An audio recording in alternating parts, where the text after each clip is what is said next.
Shalom. First and foremost, I want to give all praises, honor, and glory to Yahweh, Bahasham Yahweh Shai, Bahasham Rachak Kodash. Double honors to the elders and the apostles of Great Millstone, and peace and blessings to the elect. And today we're going to go into the book of First Chronicles, the 23rd chapter. Solomon reigns. And as we went through in the 22nd chapter, with David charging Solomon to build the house of the Lord, and instructing him in the manners in which he should go to remain prosperous before the Lord. So when David was old and full of days, he made Solomon his son king over Israel. And he gathered to, and full of days meaning he was aged. And he gathered together all the princes of Israel with the priests and the Levites. Now the Levites were numbered from the age of 30 years and upward, and their number by their polls, man by man, was 30 and 8,000. So those that were numbered or had a head count for were of the age 30 and up. And they were, the numbering of them, each man was 38,000, of which 20 and 4,000 were set forward, or were to set forward the work of the house of the Lord Yahweh, and 6,000 were officers and judges. So you had those that would be doing the labor, the actual temple labor, and you had those that were, as it says, officers and judges, you know, in positions of overseeing, all right, and so on. Moreover, 4,000 were porters, which are gatekeepers, and 4,000 praised the Lord Yahweh with the instruments which I made, said David, to praise therewith, and those were the musicians. And David divided them into courses among the sons of Levi. And the courses meaning, like when you go to the book of Luke, I believe it's the first chapter, coming down, yeah, Luke 1 and 5, it says, there was in the days of Herod, the king of Judea, a certain priest named Zacharias. Now this priest was the father of John the Baptist, and he was a Levite, of the course of Abiah or Abiah, and his wife was of the daughters of Aaron, and her name was Elizabeth. So when it says of the course of Abiah, this is the foundation of that we're reading in First Chronicles 23, meaning David divided the sons of Levi by course, and each family or of the sons of Levi had a particular role to play in terms of the service of the temple. And so, as was the role appointed to those of Abiah, right, of that course, Zechariah was doing according to that when it was his turn to serve in the temple, as we read, or as you read when you go into Luke, the first chapter. So back to First Chronicles chapter 23. David divided them into courses among the sons of Levi, namely Gershon, Kohath, and Merari. Of the Gershonites were Ladan and Shimei. The sons of Ladan, the chief was Jehiel and Zetham and Joel, 3. So the head sons of Ladan, or descendants of him. The sons of Shimei, Shelomith and Haziel and Haran, 3. These were the chief of the fathers of Ladan, or Leadan. And the sons of Shimei were Jahath, Zina, and Jeush, and Beriah. These 4 were the sons of Shimei. And Jahath was the chief, and Ziza the second. But Jeush and Beriah had not many sons. Therefore they were in one reckoning, according to their father's house. And when you look this up, I believe they combined them. Yeah, so I'll read it in both here, but in the NLT it says, Jahath was the family leader, and Ziza was next. Jeush and Beriah were counted as a single family because neither had many sons. So they joined them into one. So if they were divided, their course would be, would be one. The sons of Kohath: Amram, Izhar, Hebron, and Uziel, 4. And this, well, it's going to tell you, but this Amram was the father of Aaron and Moses. The sons of Amram: Aaron and Moses. And Aaron was separated that he should sanctify the most holy things, which the Lord chose that, he and his sons forever, to burn incense before the Lord Yahweh, to minister unto him, and to bless in his name forever. Now concerning Moses, the man of God, his sons were named of the tribe of Levi. The sons of Moses were Gershom and Eleazar.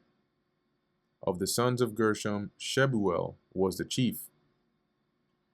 The sons of Eleazar were Rehabiah the chief.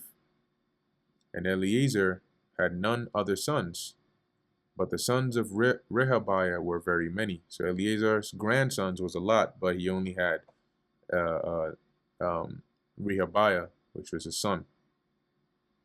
Of the sons of Izhar, Shilomith the chief.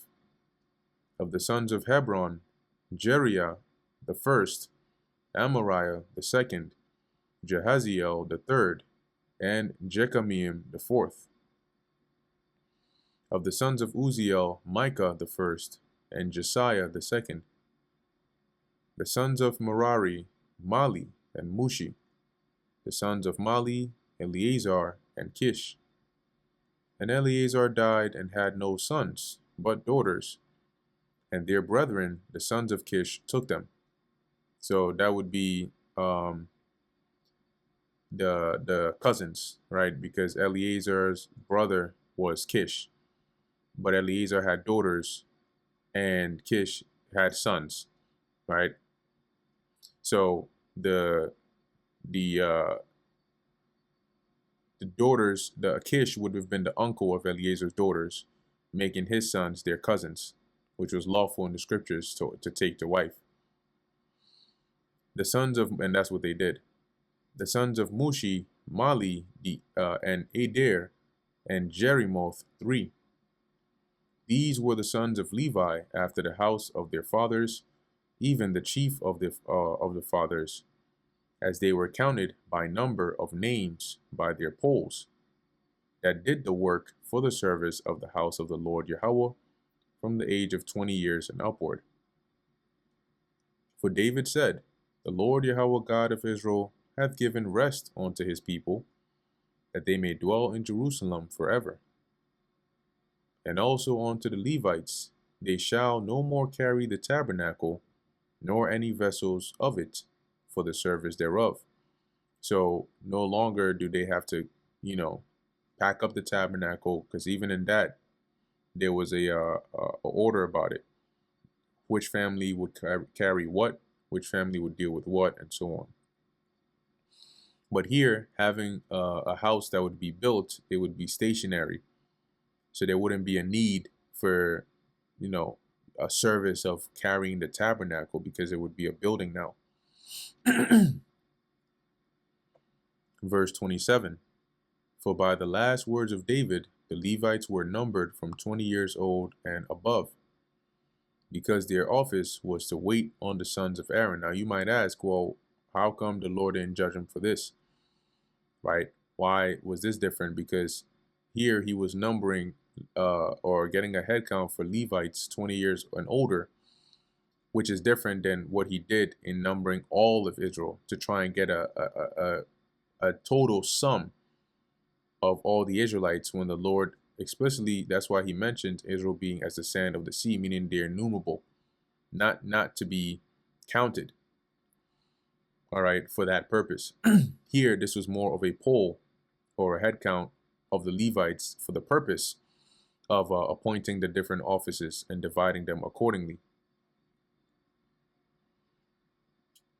Because their office was to wait on the sons of Aaron for the service of the house of the Lord, meaning they would serve, right, and assist the sons of Aaron with whatever they needed in the courts and in the chambers and in the purifying of all holy things. So washing the animal, getting the water, fetching the instrument, the materials and tools and all those things, and the work of the service of the house of God.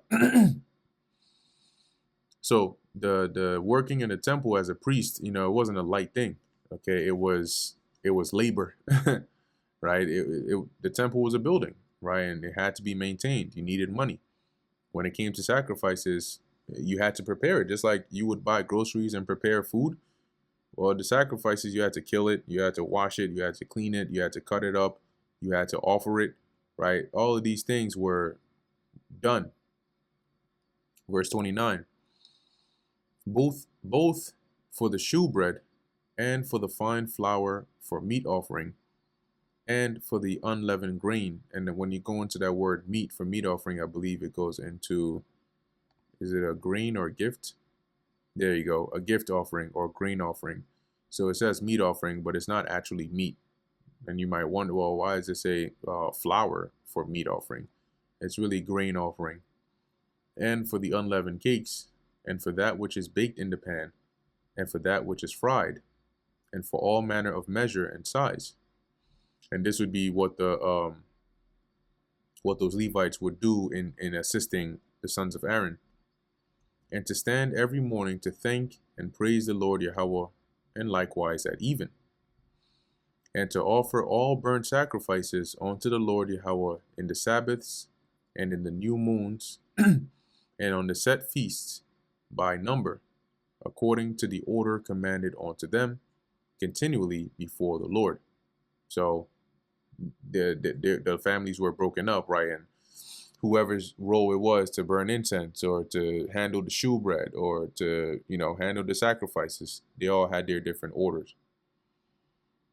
And that they should keep the charge of the tabernacle of the congregation, and the charge of the holy place, and the charge of the sons of Aaron, their brethren, in the service of the house of the Lord Yahweh. And that brings us to the end of the book of 1 Chronicles, the 23rd chapter. Lord willing, that was edifying to the elect. In closing, I want to give all praises, honor, and glory to Yahweh, Bahasham Yahweh Shai, Bahasham, Racha Kudash. And until next time, Shalom.